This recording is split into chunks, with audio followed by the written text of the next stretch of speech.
Good morning. I call this hearing to order. A quorum is present. Without objection, the chair is authorized to declare a recess at any time.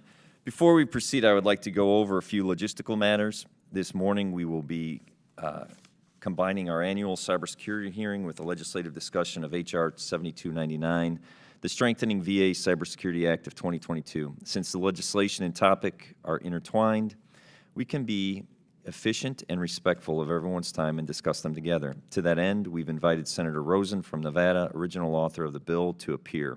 After opening statements from myself and the ranking member, we'll invite her to speak on her legislation without objection. Members will be recognized in order of the subcommittee seniority for questioning witnesses today. This will make it easier for me to ensure all members participating have an opportunity to be recognized.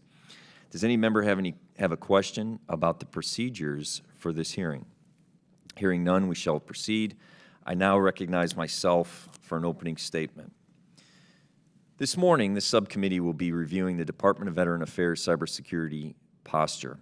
We will also be reviewing the findings of the annual Federal Information Security Modernization Act, or Fisma, audit. This is the third oversight hearing held by the committee on this topic, and I am pleased that we continue to do this annually. As we've noted before, VA has the second largest IT footprint in the federal government. It is essential that it maintains a mature information security program, especially as cyber threats increase. Our goal here today is to assess how VA manages its cybersecurity program and how well it safeguards its information technology assets. We are interested in exploring VA's response to ongoing cybersecurity challenges, especially as we move into a post-pandemic era, as well as those brought about by geopolitical events. I look forward to hearing from OIT's leadership today. Assistant Secretary Delbene brings a wealth of experience, both industry at Microsoft and as a senior advisor at HHS.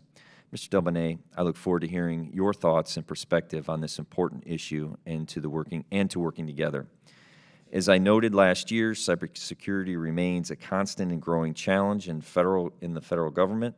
The threats to our information systems have only increased since the Federal Information Security Management Act, Fisma, was first passed in 2002. Recent events, including much publicized vulnerabilities as well as the conflict in Ukraine, have only exacerbated the need for a strong information security program. Between 2004 and 2021, over 17.2 billion records were lost in data breaches. VA's reliance on information technology systems will only increase in the years ahead. While technologies, including the modern electronic health record system, offer new possibilities in accessibility and quality of services, they also bring added risks. As our dependence on electronic and information systems to support healthcare, public services, education, e-commerce, and the day-to-day government functions increases, including making permanent the pandemic's shift online, government cybersecurity must also increase. Unfortunately, the health sector is not immune to these attacks. Just last week, the FBI announced that it thwarted an August 2021 Iranian state-sponsored cyber attack on Boston's Children's Hospital. In February, the Cybersecurity Infrastructure Security Agency, CISA, released a bulletin warning organizations to keep shields up to defend against cyber threats, particularly given the escalating war between Russia and Ukraine. VA prides itself as being the nation's largest integrated healthcare provider. The subcommittee has continued to push VA to be at the forefront of the risk management and a leader in healthcare cybersecurity. Based on several of the IG reports, the subcommittee remains concerned that VA has not done enough to assess risks and develop a long-term information security strategy. We are especially concerned that the same recommendations are made year after year, seemingly without adequate progress in resolving them. I look forward to hearing from leadership within the VA's Office of Information Technology about the department's overall cyber program and cyber strategy. We will also hear from the Office of Inspector General about its recent Fisma audit, outstanding issues, and how VA's cybersecurity posture has evolved over the last several years. We are especially interested in the microscopic picture as opposed to the specific macroscopic picture as opposed to the specific focus on any one system or any one facility. What trends are you seeing? Overall, what is working and what needs improvement? As the Technology Modernization Subcommittee and under the new leadership of the OIT, we are interested in learning what our VA's needs. What additional resources do you need? Financial, technology, personnel, so that VA is ready and that its information security management system is up to the task. America's veterans should be able to access VA services with the peace of mind that their data and privacy will be protected. Our goal is to be a partner in ensuring that you have what you need to fulfill this important mission. I thank the witnesses for being here, and I look forward to their testimony. With that, I'd like to recognize my colleague, Representative Banks, to deliver any opening remarks he may have. Mr. Banks. Thank you, Mr. Chairman. I'm pleased to step in today for Ranking Member Rosendale. This committee has been holding cybersecurity hearings for 4 years. VA's progress in the annual Fisma audit, though, is stagnant. Most of the audit's recommendations carry over unresolved every year.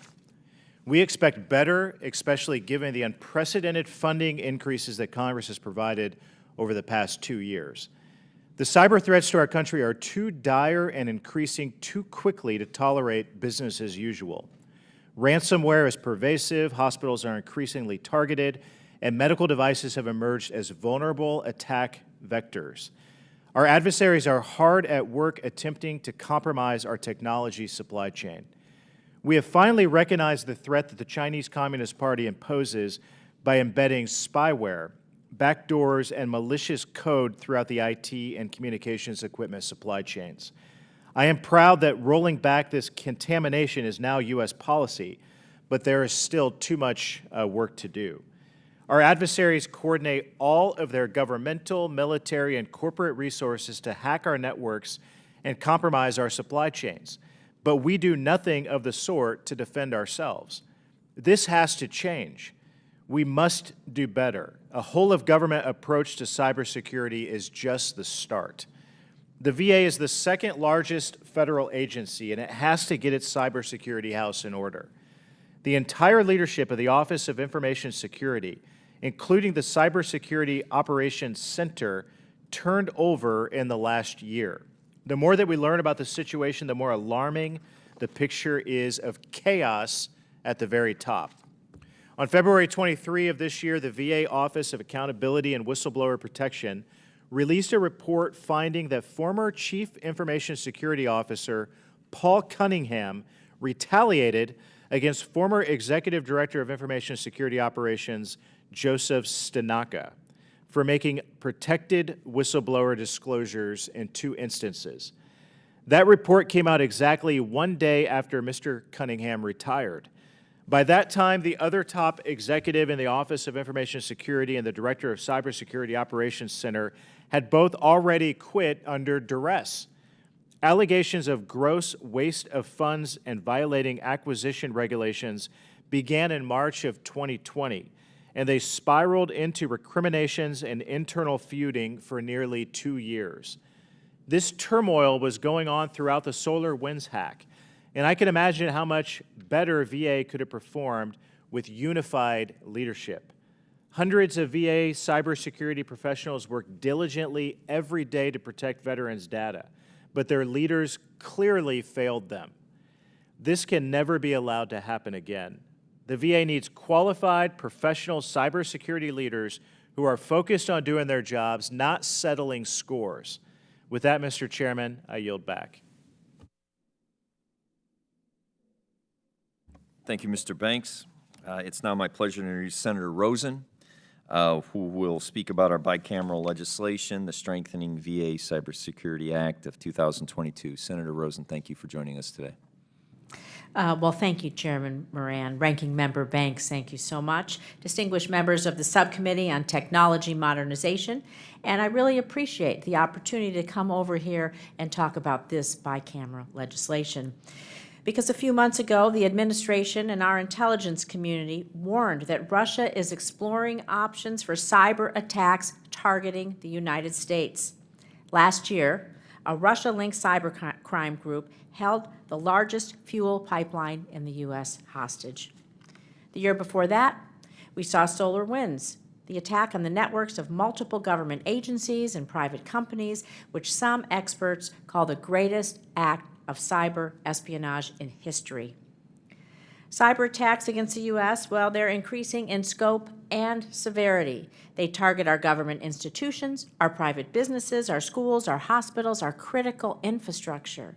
And just last week, it was announced by the FBI that they prevented a cyber attack last summer aimed at disrupting the network at Boston Children's Hospital. The hackers behind this attempt were reportedly sponsored by the Iranian government. We cannot afford to look at cyber attacks simply as a hypothetical anymore. They are a certainty, a very real and recurring threat against our country, our safety, and our security. In light of these devastating attacks and ongoing threats, we must take proactive steps to enhance our nation's cybersecurity. As you all know, the Department of Veterans Affairs is the largest integrated healthcare network in our country. However, the VA spends less as a percentage of its overall budget on cybersecurity than any other federal agency. The VA is vulnerable. It is a target of cyber criminals, and we are leaving the cyber front door unlocked. Our veterans' data is of great interest to our adversaries. It can be used for financial gain, other types of exploitation. We saw this during the VA data breach in 2020. We just cannot allow our veterans, those who put their lives on the line to protect our country, to remain unprotected from cyber attacks. Under current law, the Federal Information Security Modernization Act requires federal agencies to report the yearly status of their information security programs.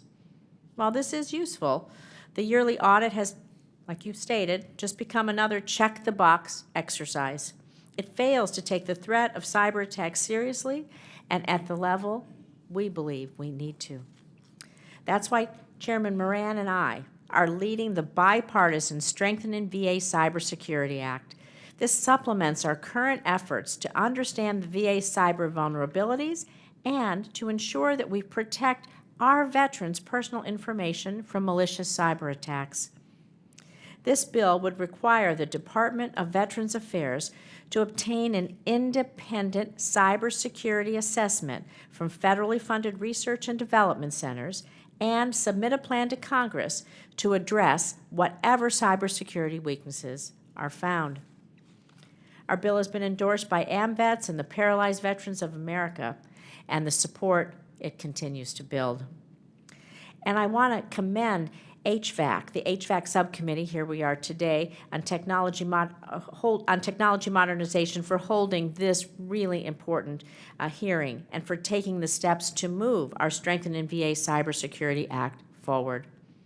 I also want to take a moment to thank Senator Marsha Blackburn and Representatives Susie Lee, Nancy Mace, and Andrew Garabino for joining the chairman and me in co-leading this critical bipartisan legislation. We cannot wait another moment to act, and I really look forward to working with my colleagues in the Senate, the members of this committee, and the department to fortify the cybersecurity of the VA and protect those who sacrifice so much for our nation. Thank you, Mr. Chairman. I yield back. Thank you, Senator Rosen. It's been a pleasure working with you in a bipartisan effort to actually move this legislation forward, and I look forward to doing it together. So thank you very much for your testimony. I don't have any questions for the Senator. Mr. Banks, do you have any questions for the Senator? Okay. With that, I thank you so very much, Senator Rosen, for joining us, and I look forward to working together. I will now introduce the witnesses we have before the subcommittee today. We'll let things transition.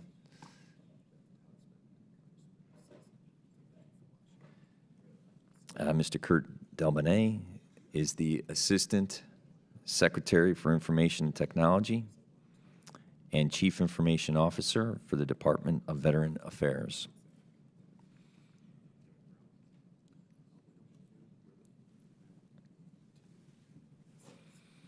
We'll let the transition move along. I apologize.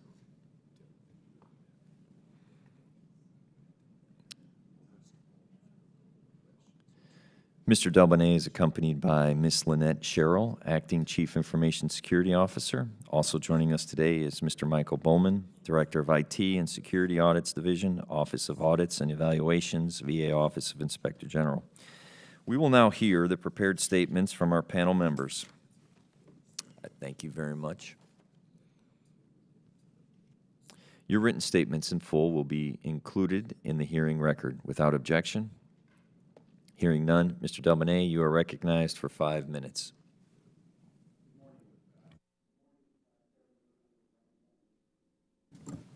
There you go. Good morning, Chairman Mervin, Ranking Member Rosendale, and distinguished members of the subcommittee.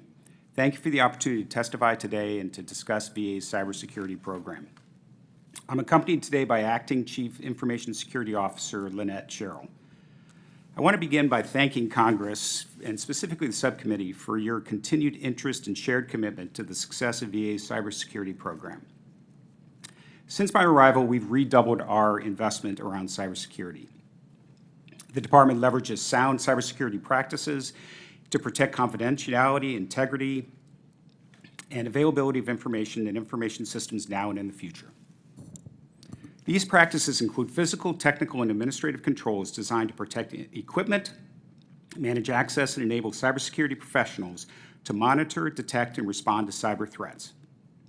These protections constitute a strong defense in-depth strategy comparable to those deployed in the commercial sector. VA and Congress have the same goal when it comes to protecting veterans' data. However, we believe that H.R. 7299, the Strengthening VA Cybersecurity Act, is unnecessary because VA already conducts a very broad and deep set of cybersecurity audits and evaluations using independent contractors that are equal to or beyond the requirements of the legislation. VA's Office of the Inspector General has 2 enterprise-wide annual audits that already support the requirements of this bill: the Federal Information Security Modernization Act, or Fisma, and the Federal Managers Financial Integrity Act, FMFIA. Under Fisma, VA uses independent auditors to ensure the effectiveness of information security controls over information resources that support federal operations and assets. FMFIA requires federal agencies on an ongoing basis to evaluate the adequacy of internal accounting and administrative systems, including processes to secure that information and those systems. VA reports annually to the President and to Congress on effectiveness of internal controls and any identified material weaknesses in those controls. VA OIG, using the results of this audit, assesses the effectiveness of VA security controls that would impact VA's capabilities against ransomware, denial of service attacks, insider threats, phishing, and threats to remote and telework capabilities. Furthermore, OIG has added 20 IT security inspections across VA's data centers and facilities, which address the focused areas named in the legislation. All told, VA supports approximately 60 programs and content-specific audits each year under the direction of the OIG or the Controller General. More than 1,200 VA employees and contractors participate and support the audit process each year, and many more provide ancillary support. VA would be happy to brief the committee on the extensive audits that are in place already, reviewing both findings and our progress in remediating any identified gaps and vulnerabilities. Security excellence requires us to relentlessly evaluate and improve our cybersecurity program. The department maintains system and information integrity through cybersecurity monitoring and reporting tools, constantly searching for abnormal traffic patterns. VA maintains a strong partnership with OMB, CISA, HHS, DHS, the FBI, and the DoD to leverage cybersecurity threat intelligence information containing indicators of compromise and adversarial tactics, techniques, and procedures. Following Executive Order 14028 and subsequent federal zero trust strategy, VA is leaning forward and anchoring their cybersecurity strategy on a zero trust first approach. VA already has made significant implementation in our multi-factor authentication, one of the most critical aspects of this program, across our applications and networks. Security excellence integrates zero trust as part of OIT's larger realignment and weaves our top priorities, including people excellence, cybersecurity training authorities, engineering excellence, not just fixing IT bugs, but how can we do better next time, and resource allocation. VA has remediated 93% of CISA's known explicit vulnerability catalog and consistently maintains 90% or greater remediation of all critical and high vulnerabilities across the enterprise. VA achieved almost 95% remediation of the Google Chrome vulnerability, patching a critical vulnerability with significant scope and scale within 14 days. CISA shared VA's best practices with other federal agencies who struggled to patch and scale critical vulnerabilities. While we continue to improve our cybersecurity posture, we do face recurring challenges, one of which is recruiting and retaining high-quality personnel. One possible solution is the implementation of special salary rates for 2210 series employees. VA OIT is currently leading an interagency project team to develop a government-wide special salary rate for GS 7 through 15 positions within the 2210 series. VA is working in partnership with the Office of Personnel Management on this effort and is being coordinated across the federal government through the Federal Cyber Workforce Management and Coordinating Work Group.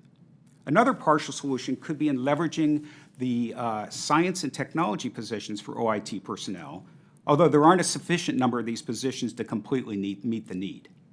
VA recognizes the challenges of maturing our cybersecurity posture while improving access to services that veterans want and deserve. With the strategies, policies, and programs in place, the Department has risen to the challenge and continues its mission to protect and secure information of and services for our veterans. Mr. Chairman, Ranking Member, and members of the subcommittee, thank you for the opportunity to testify before the subcommittee today to discuss one of VA's absolute top priorities. I'm happy to respond to any questions you may have. Thank you. Thank you, Mr. Delbene. Mr. Bowman, you are recognized for 5 minutes. Thank you. Chairman Mervan, Congressman Banks, and members of the subcommittee, thank you for the opportunity to discuss the OIG's oversight of VA's IT security program. My statement discusses the many challenges VA faces for ensuring the confidentiality, the integrity, and availability of VA systems and data. As the second largest federal agency, VA relies on IT systems and network to advance nearly every aspect of their mission. These systems are critical for providing medical care and a range of benefits to millions of veterans and their families. VA is responsible for storing, managing, and providing secure access to significant amounts of sensitive data to include medical records, benefits determination, financial disclosures, and educational records. We recognize that developing and maintaining effective IT security safeguards is a complex undertaking. We also recognize that VA is further hampered by their use of obsolete legacy systems. These antiquated systems are costly to maintain, cumbersome to operate, and difficult to adapt to VA's ever-changing operational and security requirements. Given the risks associated with outdated data legacy systems, implementing effective security controls is imperative for sustaining the integrity, confidentiality, and reliability of critical veteran data. To the extent that VA does not properly manage and secure these IT systems, they become increasingly vulnerable to intrusions by groups seeking to obtain sensitive information, commit fraud, disrupt operations, or launch attacks against other VA systems. Fisma requires agencies to develop, document, and implement agency-wide security programs. Fisma also requires the Inspectors General to provide an annual assessment of agency security programs and practices. As a result, our annual Fisma audit can be considered a scorecard for evaluating VA's performance within its security program. Our consistent audit approach allows us to track VA's progress towards addressing previously identified security weaknesses. In 2021, I testified before this subcommittee on VA's cybersecurity challenges and referred to 26 recommendations from the 2020 Fisma audit. In April 22, we released the subsequent year's audit, which included the same 26 recommendations from the prior year. Of those 26, 23 have been included in every Fisma report dating back to 2018. The number of persistent problems such as weak access controls and deficient configuration management controls underscores VA's incremental progress towards improving its security program. Accordingly, the OIG continues to see many VA systems with default usernames, or weak passwords.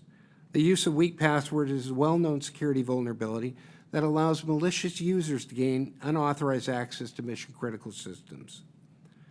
Consequently, the IG has increased its oversight of IT security projects, including a series of IT inspections. The program focuses primarily on VA facilities that have not been evaluated under Fisma. The goal of the inspection is to broaden our oversight, identifying persistent IT security issues that occur at a local facility level. Our expectation is that VA's resulting corrective action plans can spur progress towards addressing the agency-wide security deficiencies identified in previous Fisma audits. To date, 4 IT security inspection reports have published 24 recommendations for improving security controls. Of these, VA has successfully remediated 12 recommendations demonstrating that VA has the capability of making timely improvements. Management at other VA facilities should review these findings and recommendations and make the necessary changes to ensure their local IT controls are effective. While VA has made some recent improvements in their IT security program, considerable challenges remain. Overall, our annual Fisma audit and other IG reports demonstrate VA has considerable work in order to achieve better IT security outcomes. We believe that VA's successful implementation of our Fisma and IT security program recommendations is vital for addressing ongoing and emerging IT security risks. Until proven processes are in place to ensure effective IT controls are implemented, VA mission-critical systems and sensitive data remain at risk. Chairman Mervan, this concludes my statement. I'd be happy to answer any questions that you or the other members of the subcommittee may have. Thank you, Mr. Bowman. I now recognize myself for 5 minutes of questions. Mr. Delbene, how would you grade VA's progress regarding its cybersecurity program? Got to get used to pressing the button there. I think we've made significant progress. I think if you look at the OIG's report, they would confirm that we've made progress. I would probably say they think we haven't made progress fast enough, and we should make faster progress, and we're very much focused on doing that moving forward. I think if you think about some of the challenges that the OIG mentions, certainly older systems become a challenge because the systems do not take advantage of the most up-to-date security profiles and capabilities. I also think we need to move more to the cloud, because then you take the infrastructure capabilities or the security, advanced security capabilities of the cloud infrastructures, those you leverage with applications that you build there. And the slower we move in the pace of the clouds, the slower that happens, that occurs as well. I think we've made significant progress in some of the most critical areas, and you have to remember that security is very much of a risk-based approach. If you think about the VA, something like 1.5 million devices under control, you have to focus on those things that are the absolute critical must-dos first, and then cascade from there to the other things we need to do. I think our improvement in terms of multi-factor authentication is absolutely critical. We're above 90%, I think above 93, 94% there, which I think is an absolutely critical part of zero trust enablement. I think if you look across the government, that's an outstanding accomplishment. Another critical piece of accomplishment we've made is reducing the number of service accounts, which are accounts that don't have a user associated with them for administration back and forth between service. We have made a dramatic reduction there. There's still more work that we have to do. I think the complexity that we have drives some of that work. I think we also, if you think about it, and one of the things the OIG mentioned is routers with simple passwords or default users. In an environment where there are 1.5 million devices, we have to require advanced security across all of the folks in the VA in order to accomplish deep security. What I've found since I've joined the VA is we need to do a better job in terms of the manual processes we do to remediate vulnerabilities. I think we've had this view of the long term where there's automation across everything we do in order to secure the VA. And it turns out that because of the complexity we have, that's absolutely critical. But in the near term, especially with the issues that Fisma, that the OIG has identified, we can use old-fashioned shoe leather to really just get involved in the particular systems and find out, for instance, in access controls, do we have the absolute minimum number of people accessing the systems, which is another aspect of zero trust, least privileged access, and really just drive relentless progress on the very specific, very actionable things that the OIG has identified, in addition to what we're doing around our zero trust architecture. And there we're working together to say, there are these principles around zero trust, and they go to these very specific things that we need to act on.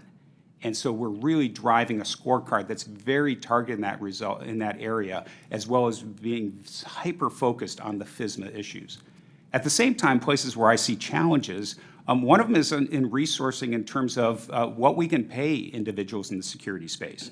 As you know, cybersecurity is an incredibly hot area in industry, and we compete every day with people that can earn higher salaries outside of the federal government. That's why in my opening comments I made reference to the need to figure out pay scales that bring our pay up to a level that's commensurate with what competitive offerings look like. Another place that we think you can really move the ball forward is around on-call pay. This is a time when somebody is actually being asked to sacrifice their personal times and be on call. And we had that when the OIT members were part of VHA. It's something that we lost when we moved them to Consolidated, which is a very good move overall. But we're working through proposals to bring on-call pay back, and I think that's critical as well. That's obviously something we have to work across the administration to figure out how to do. But those are really, getting those resources is really critical. So in balance, I think you can count on us being very risk-focused, being very focused on the absolute top things that need to happen now, having a strategy around zero trust that we're super focused on a measurable set of outcomes, and then really remediating and being hyper-focused on the Fisma findings and their recommendations. I'm meeting very frequently with the team. I think it's at a higher energized level than it has been in the past, and I'm convinced we'll accomplish great things in the coming year as a result. Okay. With that, I will recognize Mr. Banks for 5 minutes of questions. Thank you, Mr. Chairman. Ms. Sherrill, the VA issued a new cybersecurity strategy twice in the last 2 years. Why was the cybersecurity strategy rewritten twice, and what is different in the newest version from the older one?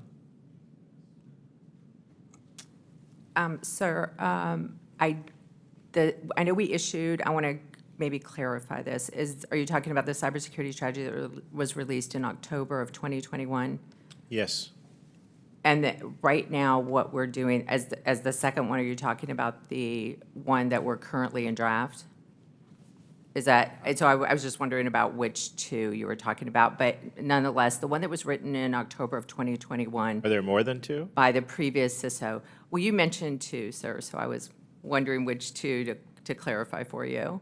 Okay. Well, are you suggesting that there are more than two? No, I'm not suggesting that. Okay. I was just wondering the timing. Got it. So with that, currently, there's October of 2021 cybersecurity strategy that was released, and currently both the CIO and I are working on a deeper dive into a cyber strategy. The cybersecurity strategy written in October of 2021 was a very high-level strategy, and what we're seeking to do with the Zero Trust First strategy is bring that down a level into plain language and tie it to specific initiatives, budgets, outcomes, and metrics that we can measure and bring back to you and brief you guys on a regular basis as to how we're doing against that strategy. Who specifically wrote the first one, and who specifically is writing the second one?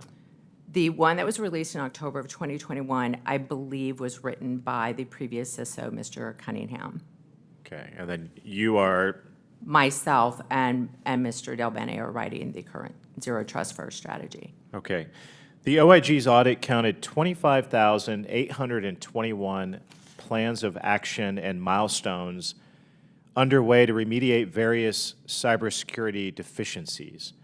How many man-hours are required to close out all 25,821? Sir, I do not have that answer, but I can take that for the record and bring it back to you. Can that be done within a year? I would need to do the, What do you just need to think? I take mean, that. you're in charge. Does it take a year? Does it take 5 years? Take 10 years? I mean, It depends on the Can it be done within a complexity. year, I would hope?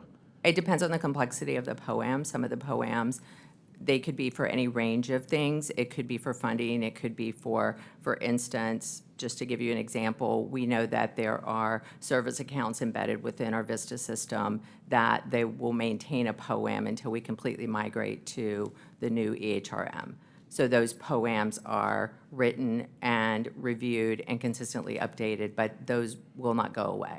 So there are Can you get POAMs back that- with us with a time frame of how long it would take to complete all 25,821 Yes, sir, absolutely. for the record? Mr. Bowman, one of the statements in your audit is particularly concerning.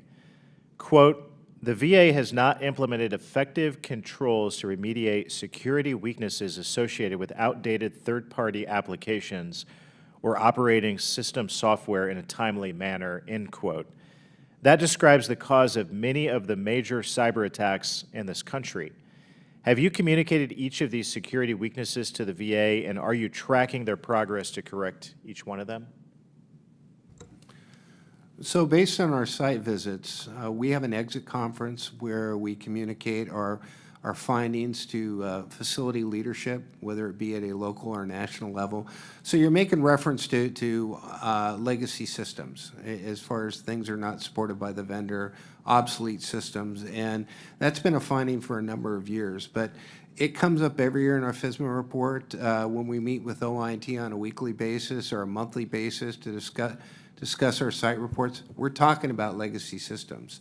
And I think communication is one of our strong points. I think under the, Mr. Delbane's administration, we're having more frequent communication to discuss vulnerabilities than we ever have in the past. So I don't think communication's an issue. As an IG, we can just be transparent and we can effectively communicate and we can remind VA what we think is important. Beyond that, I'm not sure what we can do.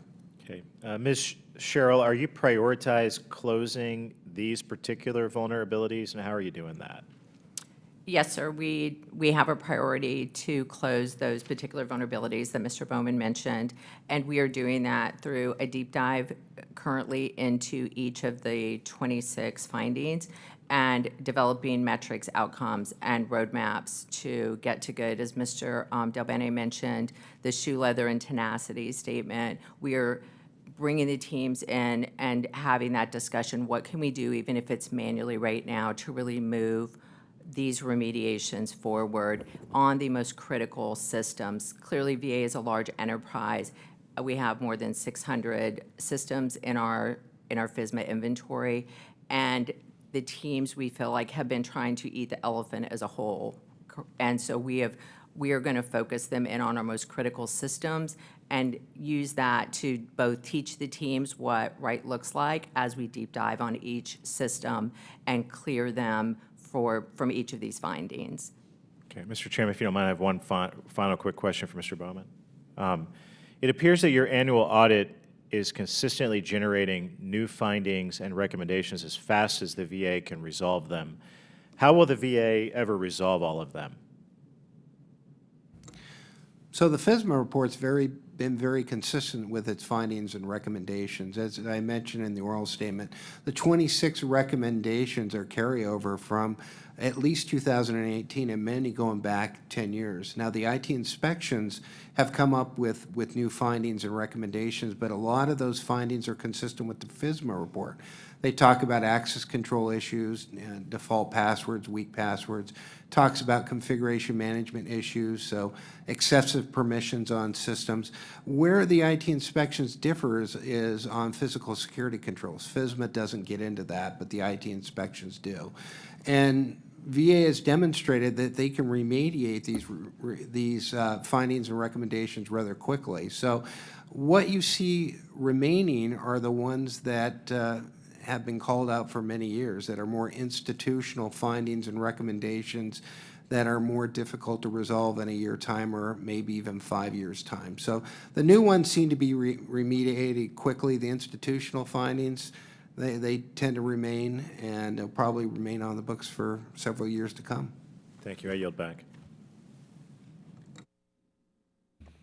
Thank you, Mr. Banks. So something that came to my mind very quickly, and Congressman Banks was in the Indiana State Senate. I was a local elected official. And with our audits, I was a township trustee, distributed poor relief, had thousands of vendors. And our audits, if we had the same vulnerability or the same audit year after year that weren't corrected, then the state legislature and the governor froze our budgets to make sure that we made that a priority. It was something that he voted on, and it was a pressure point. Now, you talked about institutional vulnerabilities versus correctabilities. I guess the question is then, of those 26 since 2018 or over those 10 years, or those 23 out of 26, Mr. Delbene, what is the strategy to correct those institutional specific vulnerabilities that show up year after year after year? And that's why I believe that the value of the importance of the piece of legislation that we're discussing today adds value to that, to be able to move things forward. Thanks for the question. It's a really good question. The first thing I would step us back to the fact that cybersecurity is a risk-based strategy. It's a risk-based discipline. And you focus on the things that are absolutely highest priority. And think about things like multi-factor authentication. That's all about shutting the front door to people who you don't know, essentially. You validate that this person accessing your systems truly is that person that you think it is. Those sort of things are the highest priority that we have in terms of securing the enterprise. If you take the kinds of things that are identified within the Fisma audit, they are high on the priority list, but they are just slightly down, in a click down or 2 clicks down, but things we absolutely want to get to. I think something that's been different recently is our approach to getting to those. And by the way, I would say, in terms of the partnership we have with Mr. Bowman and the OIG, it has been very good as of late. I think the communication is better than it's ever been. I will say, if you look at his introductory remarks, there is no lack of them inspecting us deeply. And so as far as 7299 is concerned, my concern is that it's a duplication of the process that we already have. And they have the longevity of multiple years where they've been doing this. And they can drill down into areas that are a reflection of where they've been in the past and where they want to go in the future based on how they deeply know us. And so that's kind of the concern I have there. But getting back to your original question, I think historically, when you have an organization that's as complex as the VA, you tend to say and when you have an industry that's always inventing new solutions on how to tackle these complex problems, your mind immediately goes to, let's come up with the IT system that is going to do things like audit every single endpoint to make sure that we've got complexity in our passwords. And so you go for the long-term solution. What we need to do is spend more time on the near-term solutions so that we can secure things better today. We can get farther down on that click-down list into these very important recommendations, while at the same time we're investing in the longer-term solutions. As you know, with the VA, we go back and forth with the demands on new features and functionality in our IT systems versus securing the enterprise. I think that shows up in how well we do the long-term automated solutions that we desperately need, but it also means that long-term nirvana state is going to be elusive, and it's going to take time for us to get there, as Mr. Bowman says. In the meantime, the thing we need is more of us looking specifically to shut down specific vulnerabilities and doing more audits ourselves so that we see that we are actually complying with some of the recommendations and that they identify, which are good cyber practice and good hygiene. So the 2021 Fisma report rates VA cybersecurity at not effective. What is your opinion, or do you concur with that rating? I don't. I read back in the report, and I didn't see where it actually said that it was ineffective, but so I'll have to go back and read that one. I think we've made significant progress. I think some of the highest risk issues we actually are being super proactive on, like multi-factor authentication, like removing service accounts, additional things. The other thing you have to keep in mind is some of the things that we have in the VA, I would have loved to have had in the private sector. So for instance, the trusted internet connection that all the federal government shares, the fact that we have a lockdown desktop, the average person cannot actually install software on their PC. We would have loved to have that in the tech industry. It's a place where there's conflict between developers wanting to use the tools that they know and love versus the security posture that a CISO would like to have for that organization. So I think overall, I would absolutely not call it a failure. I would say we have important work to do. And we acknowledge that, and I think the OIG identifies a bunch of that work. And if I could ask two more questions. You realigned the management of your system of cybersecurity. If you can kind of talk about how that is valuable, why you did it, and then well, I'll just do that one question for right now. Thanks for the question. I think there's two elements there. First is when I came to the team, I saw some layers of management that I thought we could probably increase the efficiency and the rapidity of decision-making if we removed. And so we removed 2 layers of management in the development teams and 1 layer of management of the overall administrative teams, so that we had a very flat organization, everybody reporting to the primary deputy. So you'll see it look very much like a commercial organization structure, and that aids decision-making. It gets everybody aligned. You don't go through telephone to get to the person that needs to make a decision that you have to get alignment on. The other thing that I think is absolutely critical is we've moved OIS to be less of a policy shop and more of a doer shop. And that's really, really critical. And I think Ms. Sherrill would probably confirm this. My perspective is security is all about identifying where you need to go and then pushing hard to get there. The policy is important, but only as the overarching, this is the overall strategy that we have, like Zero Trust. You got to get down into the details. And I think our change in posture and approach is very much detail-oriented now, and I think it's going to yield results. Thank you. Mr. Banks, I now recognize you for 5 minutes. Thank you, Mr. Chairman. Ms. Sherrill, please describe your involvement, if any, in the VA's purchase and exchange of the Splunk Enterprise perpetual licenses beginning in March of 2020. So my involvement in that procurement was that I was the executive director of Enterprise Command Operations during that time, and we had met with Splunk at the beginning of COVID. Several of the vendors were brought in through our Office of Strategic Sourcing to give us ideas on how VA could ramp up very quickly in our response to COVID, specifically for VHA, and responding to the demand that we knew was coming on telehealth. And at the Enterprise Command Operations, I was in the process of building out the Enterprise Command Center, which is a 24/7 monitoring of our network and infrastructure for availability and operations. And in doing that, we needed to review log files. This is getting very detailed, so apologize, but if I need to back that off. So anyway, we needed to build that out, and the current on-premise infrastructure for Splunk was inadequate to respond to the COVID response. It did not have the ingestion capability from a hardware basis to bring in the log files we needed to bring what we called Care 2, which was the telehealth platform that we were standing up in response to COVID in the cloud.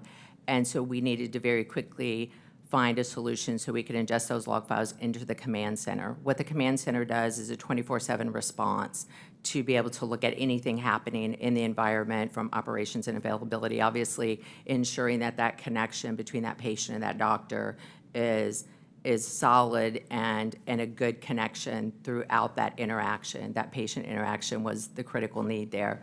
So anyway, along that line, we began discussions during that initial vendor management engagement with Splunk, and they recommended during that time that we could look at, we had a license structure that we were not using. We had 55 gigabytes that was OIS, and the license were not being used.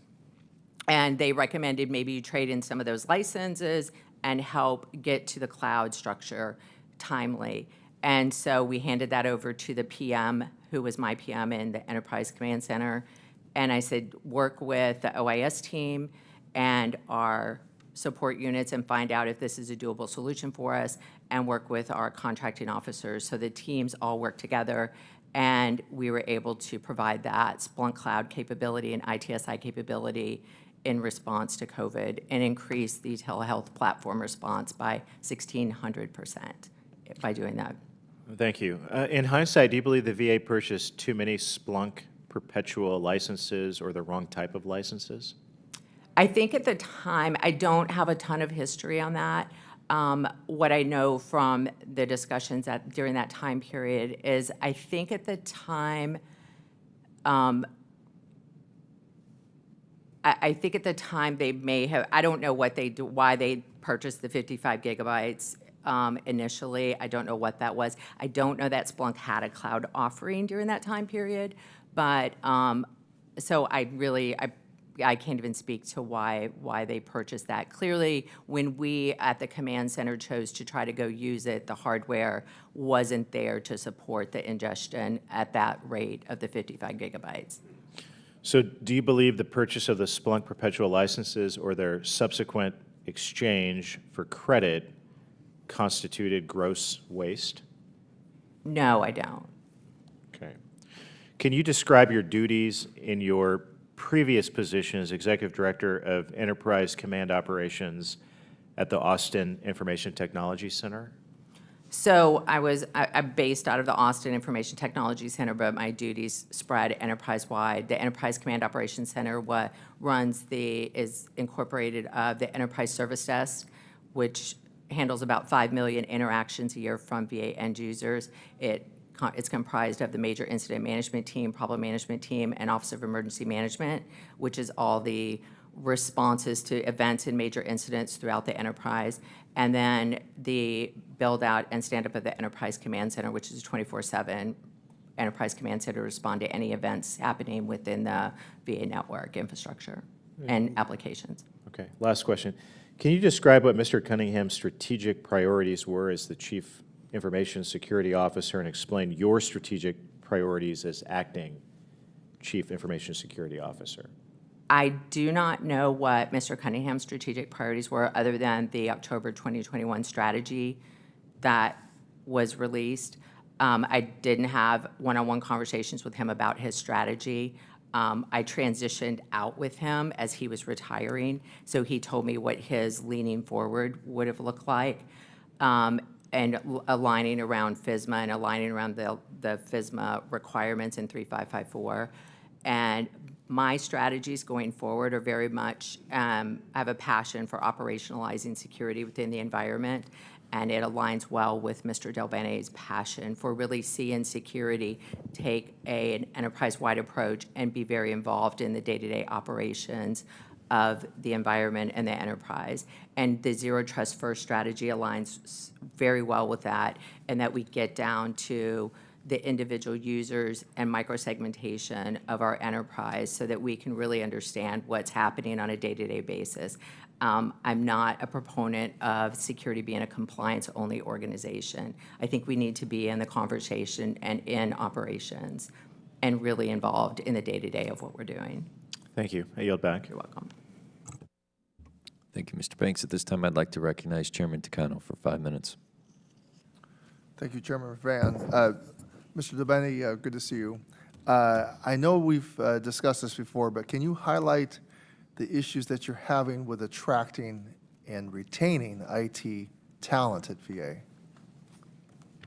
Well, good to see you again as well. And thanks for the question. It is a really critical one for us. You have to go back to this being an incredibly hot market for cybersecurity talent. The other thing is the complexity of this field is always expanding. You know, I think about the medical profession, which we deal with in the VHA so much, and I think about the complexity in the cyberspace. And there's parallels there in terms of the depth of knowledge that you need to be on the forefront of understanding, you know, the kinds of risks. The risks are always pivoting, always changing. And so you need talent that's up to that challenge. And some of that's academic background and making sure that they have great degrees. Part of it is just, you know, learning the craft very deeply, which makes you very appealing to the industry at large. The situation we're in then is really twofold. One, we just need to amp up the number of people that we have working in the space inside the VA. There was discussion before about our level of staffing relative to other places in the federal government. I'd agree. There's a need for us to increase staffing. We were able to do some of that with the increase in budgets in fiscal year 22. In the budget we proposed for 23, we have more, but I think we need to do more investment, and we need to do it in targeted areas. It can't be that we just say, oh, let's raise all of our investment. We need to have a theory, we need to have a strategy, and we need to allocate resources against that strategy. Now then, the third part of that is all about what we pay people. And in an incredibly competitive market, we're dealing with GS7 through the GS15 scale and the 2210 version of that, but it's just low. In Ms. Cheryl's organization, just this past couple weeks, we lost 2 people that we made offers to at the SES level because they went to industry and got higher pay. And it's not small increases in pay, it's actually substantial differences between what we're able to pay and what industry will pay people right now. Now, on the positive side, we have the sacred mission of the VA, which really energizes people, particularly veterans. We're over 50% veteran in the OIT organization. And so that jazzes people up and gets them, this is, as I said, a sacred mission and they get passionate about. But we have to augment that with pay that's much more commensurate with where it is in the market. And so that's a place we could absolutely use your help. Thank you for that. What types of incentives can Congress provide you that would assist you with hiring and retaining talent? You just mentioned the pay. Can you give me an idea, just Sure. what a cybersecurity expert or a staffer can make? Do you hazard to say that in public? I certainly think that they can make substantial amounts over the top end of the GS15 scale. Okay. And the SES scale. I wouldn't hazard, my information is anecdotal, and some of the offers that you would see would probably shock you. And it's a big concern that I have. The other thing, again, getting to your point, I think on-call pay, as we talked about already, is an opportunity. I think budgets around retention pay is another opportunity, something that is actually done a great deal in the commercial space. If I hear that I'm potentially going to lose an important person, you bet that I'll be able to go to HR and say, I need this amount of incentive to keep that employee there. I will say my time in federal government is still quite limited, and the conventions that are used in the federal government might be quite different from the commercial sector, but it really is around what the base level pay is, whether we can help people on-call pay, and what are the other incentives that we can provide financially to kind of up the overall, we talk in terms of commercial about what the package is. Now, the package here, as I said before, is also about serving veterans and that sacred mission as well. And that factors in for a lot of people. Thank you for that. From your current perspective, is the distribution of contractor versus federal employees at an appropriate level? Oh, that's a great question. And it's actually a place where my view has probably changed since coming into the administration. One comes from the commercial sector and says we should just, it's roughly 85% to 15% contractor to full-time. And it's a natural conclusion to raise that we should change that. If we could change that, it would be great. It would be a very difficult thing to do in the near term. In the near term, I think there are 2 things we need to do.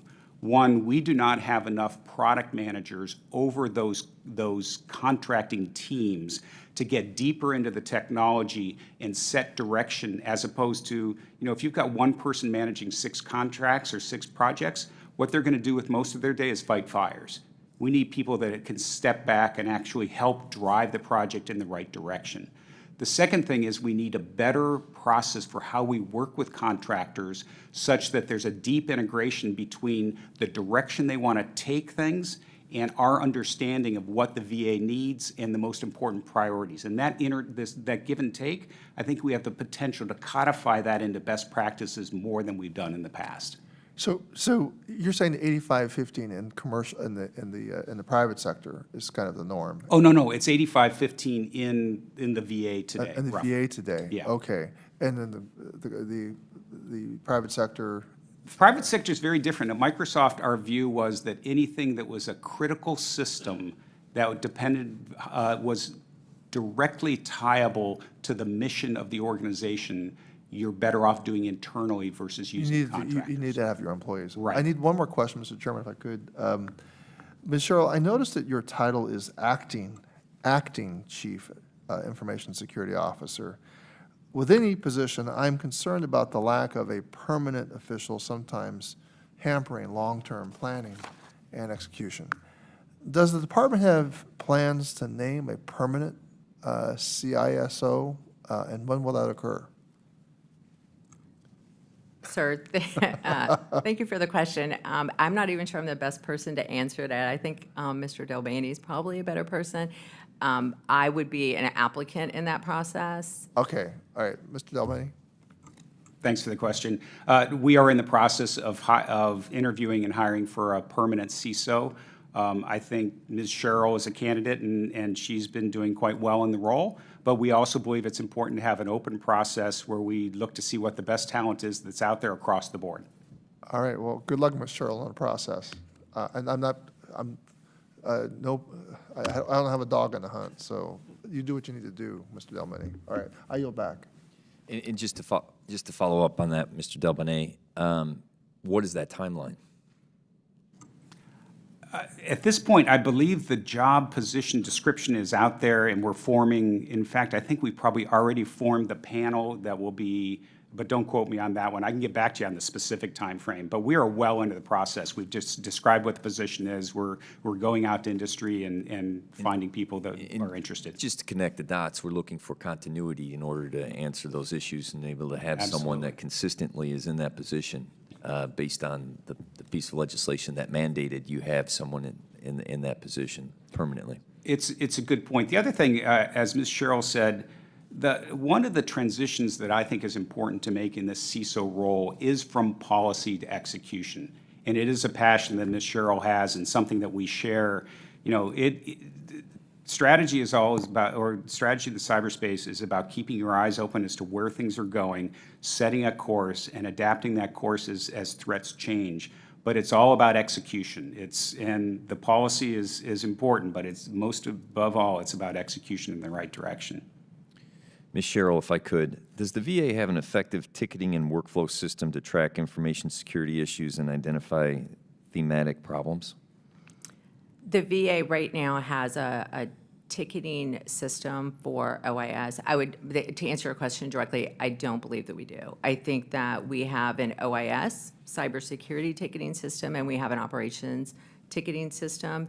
And it is my goal and been my direction to the team that I would like to see them move into the security team to move into the operations IT service management tool. What that will give us is the leverage of bringing ops and security together around assets and systems, and that level of visibility will advance VA's cyber and operations program like tenfold at least. Okay.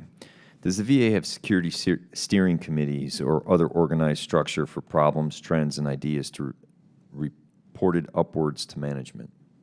We do. We have several. The most specific area we have is a governance process where teams can bring their subcommittees that report into what we call the strategy architectural governance process, and security is a subcommittee under that. That is the most transparent and immediate process, but there are also several councils that teams have formed where they feel like they've been sort of naturally formed amongst the teams, where they bring communities of interest together to share best practices across the organization as well, and those also feed into those committees and into our overall governance structures. So realizing that this is going backwards, I'm going to ask you this question, Ms. Cheryl. Okay. The fiscal year 2020 annual cybersecurity performance summary, it showed that the total number of attack incidents by attack vector in 2018 was 1,776. For fiscal year 2018, for fiscal year 2019, it dropped tremendously to 827. What do you attribute that to?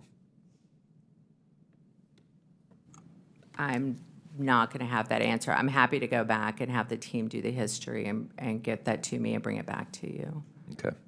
Because then there are steady increases, and I was just curious, which leads me to the question of funding. The funding that we've talked about as the second largest federal agency, there's always consistently been small amount of resources allocated to cybersecurity. Can you share with me why you think that is, Mr. Delbene?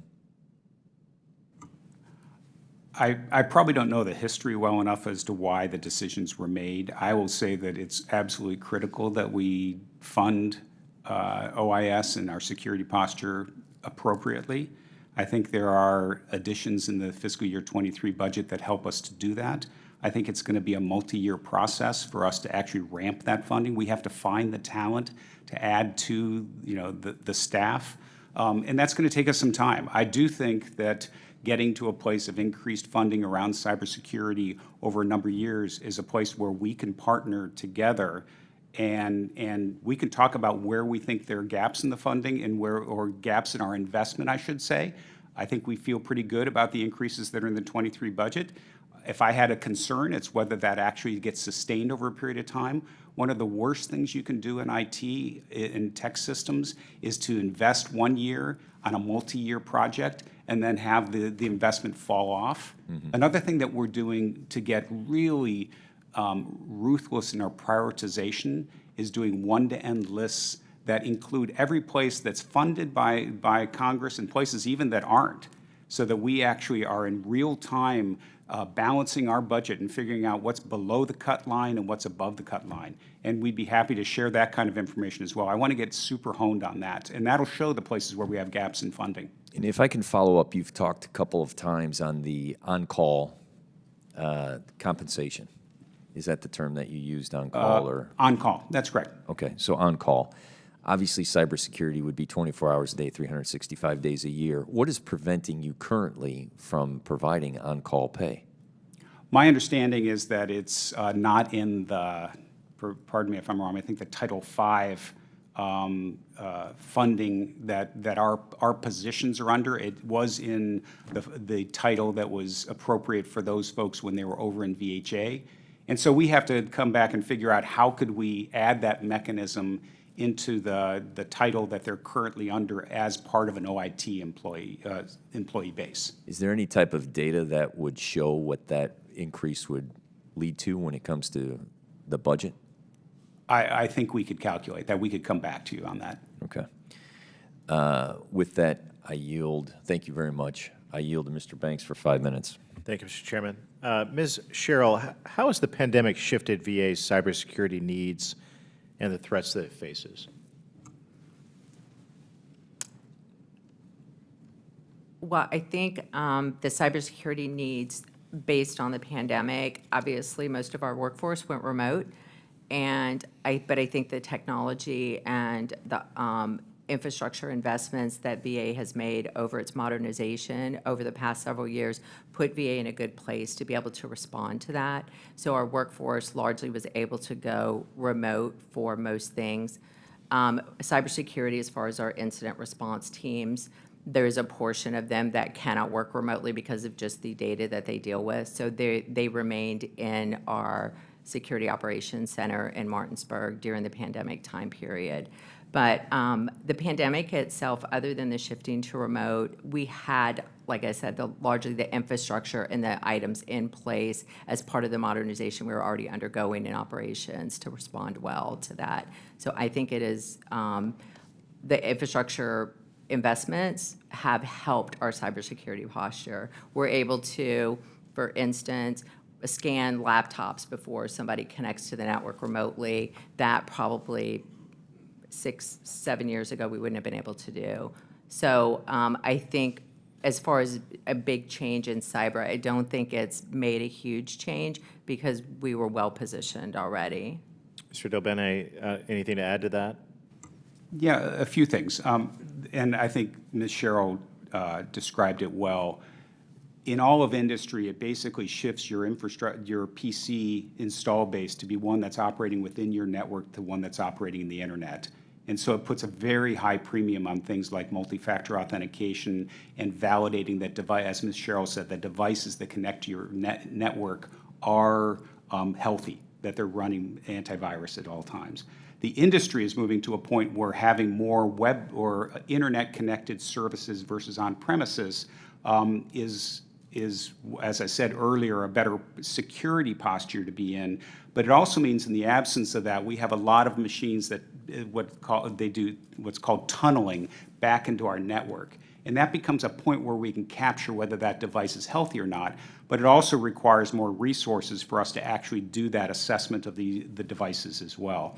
The second thing I would call out is it has caused an explosion in telehealth visits for the VA overall. We went from 40,000 telehealth visits a month to 40,000 telehealth visits a day. And so there, it requires an increase in our investment in our telehealth platform and actually enhancing it more quickly as the kinds of telehealth appointments you can have get enhanced with like connected devices that do blood pressure medicine and glucose measurement, but also making sure we have good security posture on that structure as well. OIT received over $2 billion in the CARES Act in 2020 and 2021. Mr. Del Bene, how much of that money was directed to cybersecurity? I think I'd probably have to get back to you on that one to get you the actual numbers, but I'd be happy to do that. Please do, for the record. Mr. Bowman, did your auditors note cybersecurity improvements funded by the CARES Act? And if so, what impact did they observe? Our audit obviously looks at the security program overall every year in connection with Fisma. We did not focus on the funding of CARES Act and its impact on the cybersecurity program. As you can see from the 26 recommendations that carry over year to year, if there was any impact, it was minimal. Mr. Del Bene, you face a litany of cybersecurity challenges, but all of the recent OIG reports indicate that VA still struggles with the basics, like weak passwords and failure to apply software patches. How and when are you going to resolve those basic problems? It's a great question. I would agree with you. There are lots of challenges across the board that we're excited about attacking and attacking in a super focused way. As I said earlier, I think there is the what do we do in the day-to-day to actually make tangible progress, and then what's the long-term roadmap in terms of securing those devices in a more automated fashion as well. So let's take, for example, the weak password on a router that sits in a pharmacy depot in a smaller town. There you have a couple of challenges. You have one, the person who's an IT person who may not be as educated in security practices or might just be new on the job. And so that person might put a weak password where we'd want a strong password. We need to up our game in terms of the required training that those people have, especially when they cycle off of a position. But then if you look at where the industry is going in terms of how you configure those devices, it's moving much more towards a software basis as opposed to you connect to that device and you then type in what you want your password to be. And we're moving along as well. We are moving to a world where our entire network configuration would be software configured and can be done in a more uniform fashion across the board. But that's an example of that microcosm of like, let's use the shoe leather now to get better day to day and have great technology people in each of these locations because we have to have great policy that's actually enforced and actually applied on a day-to-day basis, and then create an investment roadmap that gets to us to a more automated place in the future. Okay, my very last question. Mr. Bowman, you recently started conducting IT security inspections of individual facilities. What common problems are you seeing, particularly the basic ones that I was just describing? So the objective of the IT inspection program is to look at local facilities that are not evaluated under the annual Fisma audit. But we also want to focus on what we consider key controls that are driving the material weakness in connection to the financial statement audit. So we spend a lot of time looking at access controls. We spend a lot of time looking at configuration management, and we're using the same tools as the auditors who conduct the Fisma audit every year. So we continue to see consistent results, weak access controls, weak configuration management controls, but then we're also looking at the physical security controls as well. But because of the focus is to complement the Fisma audit, We're seeing consistent findings with the IT inspections as well. Thank you, Mr. Banks. At this time, I recognize Chairman Takano for 5 minutes. Yeah, thank you, Chairman Mervan. Mr. Dalbeni, how can we best provide agency CIOs and leadership with useful, immediate information that will help them manage and address cybersecurity threats and risks? If I'm asked a clarifying question, do you mean how can Congress provide that? Yes, I mean, and I'm referring to in the interagency context, like CEOs of CIOs, your counterpart in DoD, and that's the main sort of interaction. So. It's a really good question, and I would say the first thing I would say is I'm early in my tenure, and I've focused most of my time in our own shop in terms of trying to kind of get my head around the complexity of this organization and what our priorities are. I think there's an opportunity to share best practices and our roadmap as an entire federal government. And I applaud things like 14028, where the administration is saying everybody should move towards zero trust, and then try to do a kind of this is how we see that happening. But I think there's more we can do to bring those organizations together and define and codify what those best practices look like. I should have been more specific. Mm-hmm. I'm thinking more in the intelligence sharing arena, and knowing that DoD and VA share intelligence for a number of reasons, and in the context of our current conflict, the current conflict in Ukraine, and the heightened search for vulnerabilities. So that's where my question is coming from.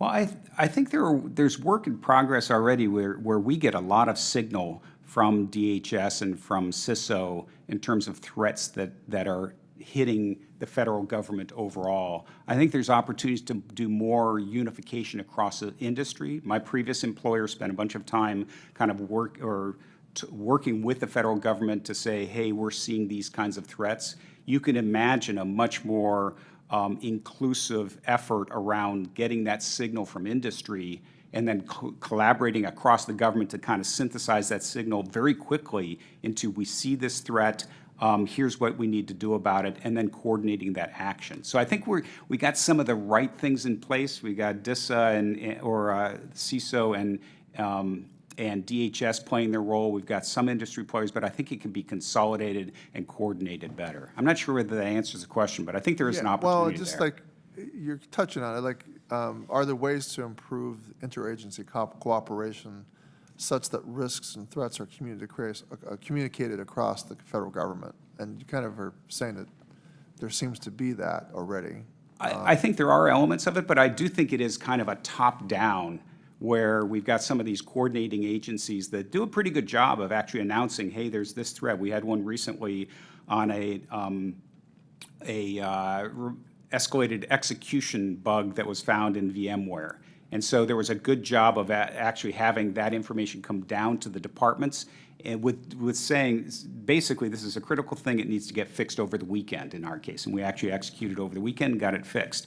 I think what there isn't as much is the different departments talking to themselves about what their roadmaps look like and saying what is the ideal across that entire universe of both best practices, likely roadmap. I think it's more top-down, and it could be more side-to-side than it is today. And then industry could play a more inclusive role, but a neutral role where they're not promoting their own particular stacks, but saying this is what the threat looks like overall. Well, I know you've been on the job a very short period, but specifically with the Department of Defense, have you identified additional needs given the operational dependencies that you have with DoD? That I think is much more in the EHRM space, which I know you all are aware of. There is, and it's actually an interesting and an evolving area where we now depend upon the DoD and the enclave where Cerner is installed And we have these connections to organizations like DHA and DMDC for services that we consume as part of delivering EHRM, I'm sorry. And so we need to figure out the coordinated governance of those resources that we get from the DoD. And I think that's something we're talking deeply with them about, but it's in its infancy. If you think about what they've done, DoD was the first customer, and now we're customer number 2. It's not surprising that we're in its infancy when we think about how do we share login and how do we share authenticating a user. What are our security privileges when we go into the enclave from a VHA location? A huge amount of complexity that we're working with them to try to solve. Yeah, well, look, I'll yield back. I think you've answered my question. Yeah. I now recognize myself for 5 minutes. Mr. Delmonte, one of the issues identified in the IG report was lack of visibility of the IT assets connected to VA's network, especially at the remote sites. We have repeatedly heard that the shadow IT is a significant problem at the VA. If you could just talk about the systems that are in place and what you think the answer to the shadow IT as a risk factor going forward and how we can solve that.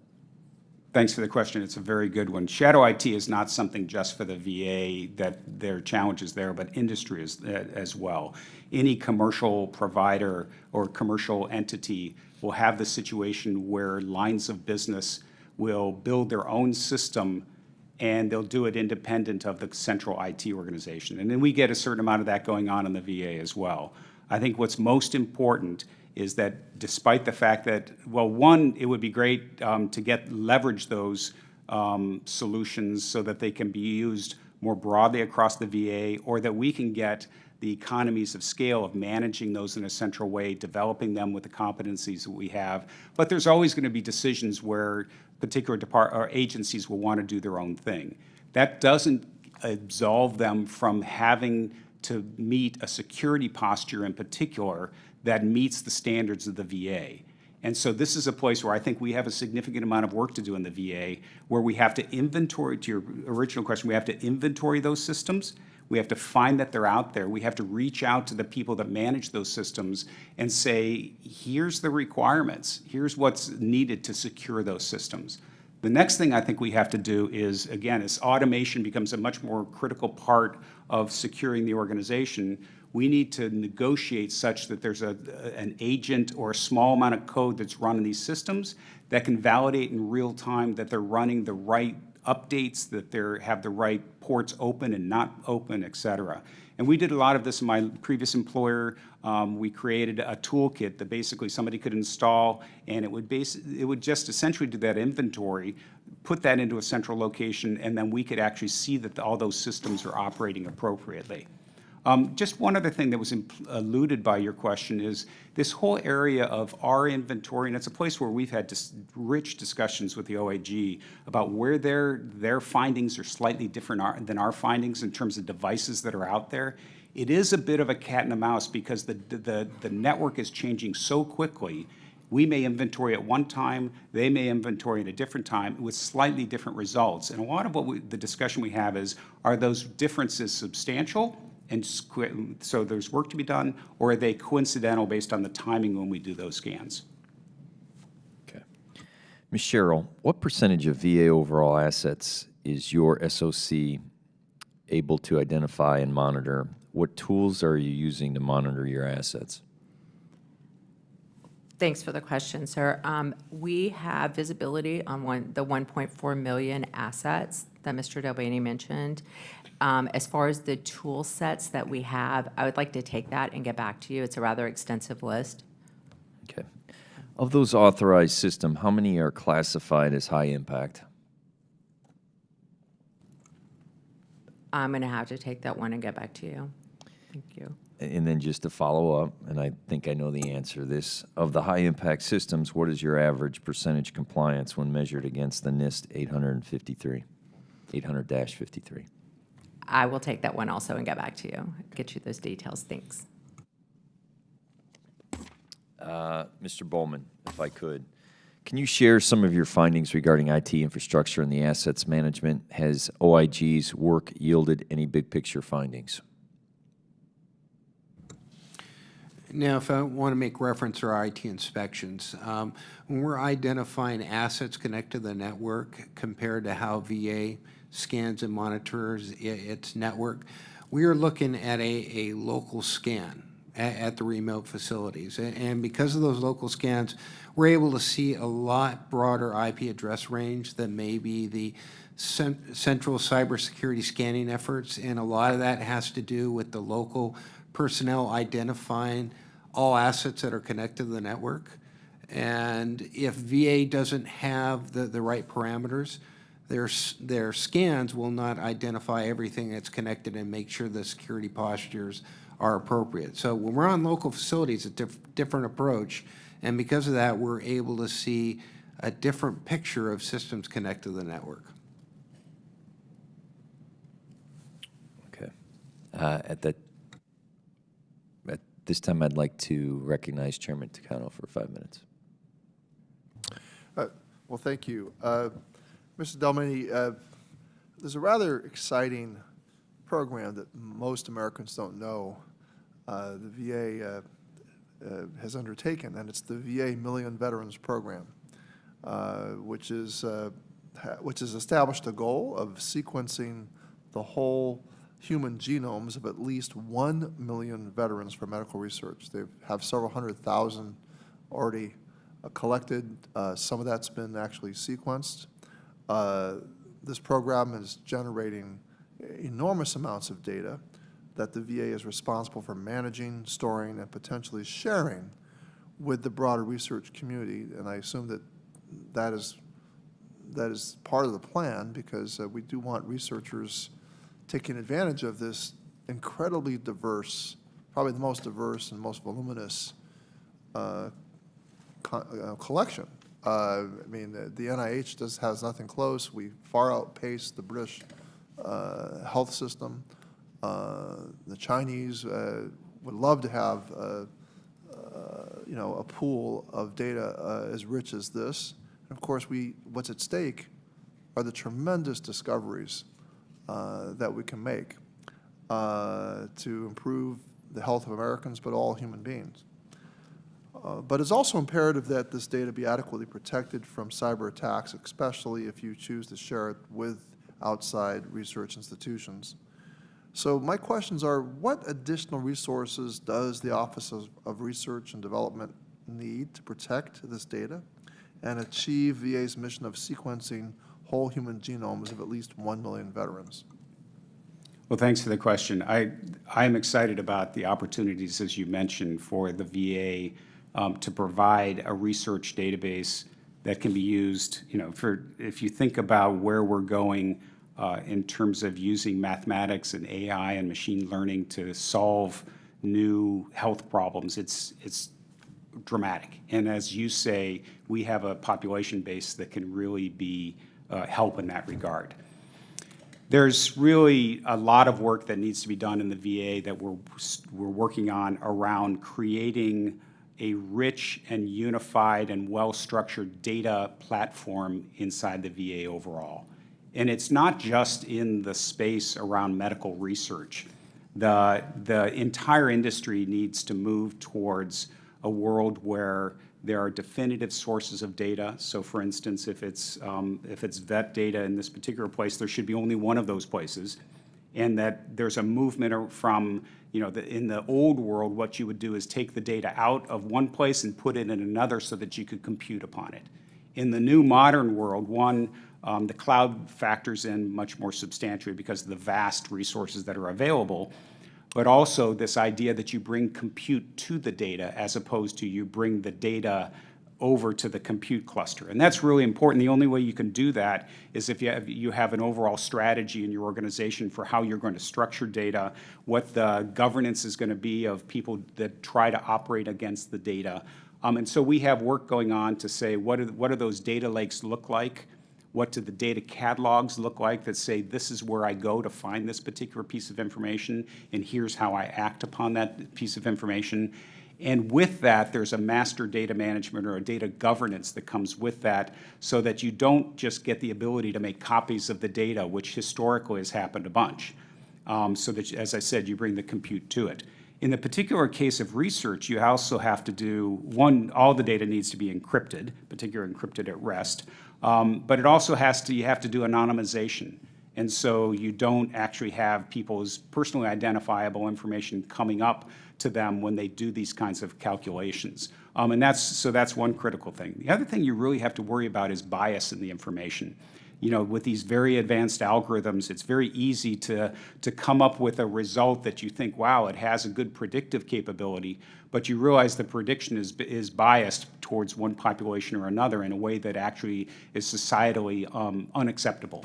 And so you have to look proactively at the algorithms and the approach that you take to make sure that you're not introducing biases into the data and the algorithms, because it also leads towards the care that you provide as a result as well. And so we need to think deeply about how we structure data. We need to bring that data together into clear structure across the organization, and then build those access controls and that governance on top. Well, so I'm interested in the really powerful innovation that this resource could make available. And so, again, my question, I mean, what do you need to be able to protect the data? You mentioned, you kind of defined the scope.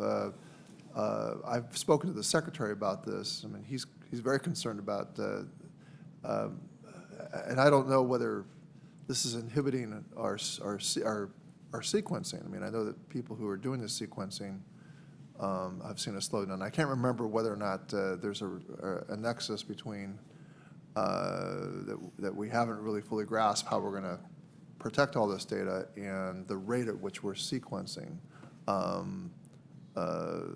You know, the DNA samples. So, what are the resources do you need?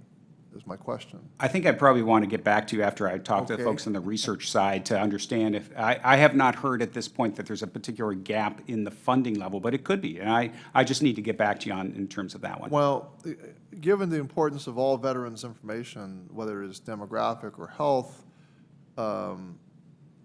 improvements will still need to be made at VA to ensure that we're securing veterans' information appropriately. And this particular project, I think, you know, has the potential to enhance our country in a lot of ways, economically. I mean, just keeping us in the forefront and in the lead on, you know, sort of the discoveries that are going to be made in this space is going to, I think, really be important. So anyway, I yield back, Mr. Chairman. Thank you, Chairman Takano.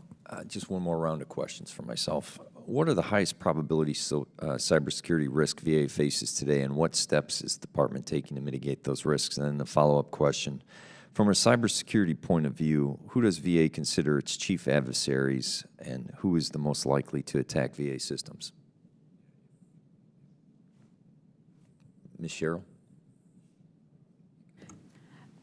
Thank you for the question, sir. I think can you repeat the first question? What are the highest probability cybersecurity risk VA faces today, and what steps is the department taking to mitigate those risks? Great. The highest probability risk that we have today is the same as the whole of federal government. And we are actively engaged with CISA and DHS, as well as our DoD partners, on monitoring for those risks across our enterprise. Obviously, anything internet-facing poses some of the higher risk stuff.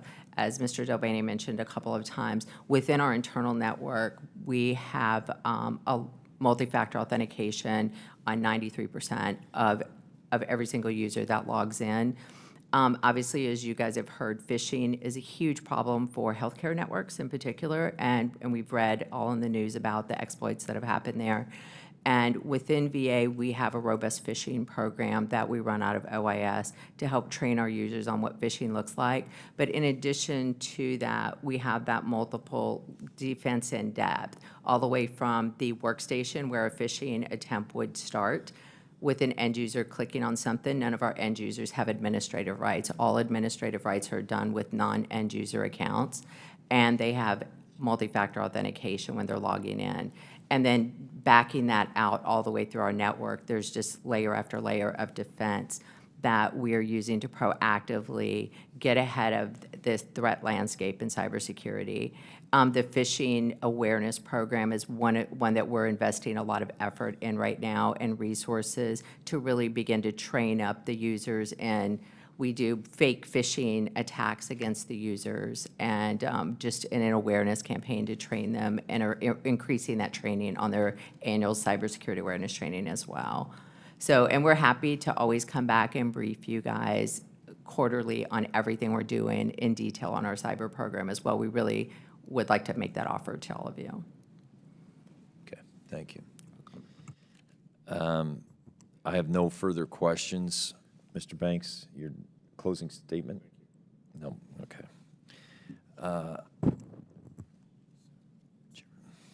I would like to thank the witnesses for their participation today. I think we need to continue to examine this issue and to work together to address challenges in the cybersecurity space, and more importantly, to provide VA with the tools and resources needed. I hope this underscores that I believe that cybersecurity must be the guiding part of the department's technology modernization efforts. I look forward to continuing this conversation and hope that we begin to see some real progress in VA's efforts to address these longstanding problems.